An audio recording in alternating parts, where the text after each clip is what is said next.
And now, aviation weather around Alaska. Flying weather for Sunday morning. A lot of IFR here, as usual, out over the Bering Sea and the Aleutians, right on up through the Bering Strait and along the western Arctic coast here to the east. Mostly VFR from the Arctic coast right on down into the Gulf of Alaska, northeast Bristol Bay, Kodiak Island, and then marginal VFR for the southeast coast. Also some marginal VFR here over the eastern interior from the eastern Alaska range up toward the Yukon River there around Eagle. And then for the afternoon, that area diminishes but doesn't completely go away there. Looks like Mentasta Pass, for example, eastern Alaska range, areas of marginal VFR there. Good VFR, central eastern interior, again from Kodiak Island up to the eastern North Slope. And becoming VFR over the southeast coast, and a little less in the way of some IFR, but still quite a few areas out here over the Bering Sea and the Aleutians, and that now just extending up into the Bering Strait. And then for Monday morning, some IFR for the western Brooks Range, and a little bit of IFR into the Seward Peninsula, but more extensive over the Yukon Delta to Nunivak Island across the northern Bering Sea.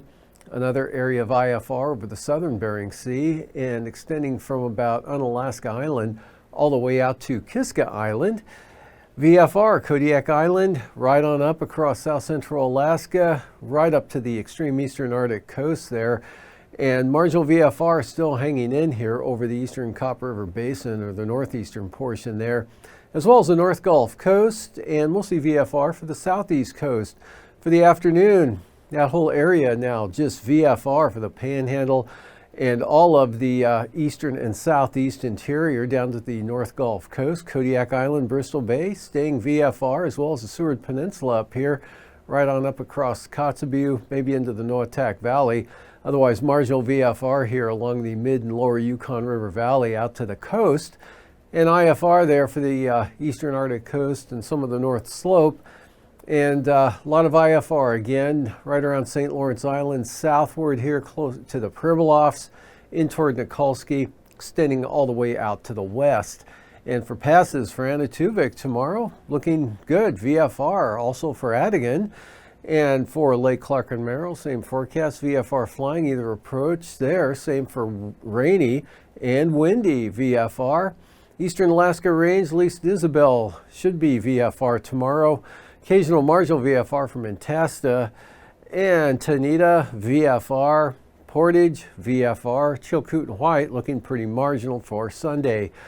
And for the freezing levels here, about 6 to 8,000 feet, or actually about 5 to 8,000 feet over the northern half of the state, and then back up toward 10,000 feet here for the Kenai Peninsula, and around 8,000 feet for the Panhandle, anywhere from 12,000 feet or higher here down to the Aleutians.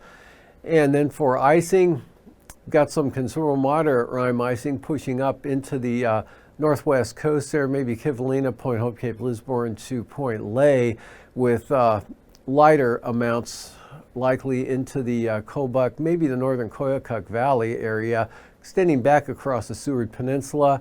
Another area of isolated moderate icing possible here for Atka Island, maybe over toward Nikolsky, and also for the northern Panhandle. Moving on to the jet stream, we've got westerly winds, 65 knots, coming into the western North Slope, turning northerly, only at about 30 knots here as it crosses the Alaska Range, picking back up to 60 knots as it blows across Kodiak Island. And then with this active low just west of the Queen Charlotte Islands, we've got east-northeast winds at 70 knots, blowing across the central southeast coast. And westerlies at about 35 here over the eastern Bering Sea. 9,000 feet, westerlies, 30 knots. There, St. Lawrence Island, Seward Peninsula, west-southwest 35 knots of the western Arctic coast. Pretty light, though, for the remainder of the interior here, right into the Gulf of Alaska. Maybe some westerlies at about 30 knots here over the east-central Aleutian areas, but very light for the Gulf of Alaska and the southeast coast. 3,000 feet, light winds all of the interior here from the Arctic coast down into the Gulf of Alaska. Light winds to the Panhandle. Westerlies up to 35 knots there right into St. Lawrence Island, anywhere from 25 or maybe 30 knots there for the western Seward Peninsula, on up into the western Arctic coast and Brooks Range area. And then maybe some westerlies at only 25 here for the central Aleutians. And for turbulence, kind of a widespread area of possible isolated moderate turbulence here from Point Lay or so southward across the DeLong Mountains northwest coast into the western Seward Peninsula to St. Lawrence Island, and possibly Atka Island could be a little bumpy there, especially for smaller aircraft. And then either side of Kodiak Island here, mostly this area, Kamishak Bay into the Barren Islands, could be a little bumpy as well.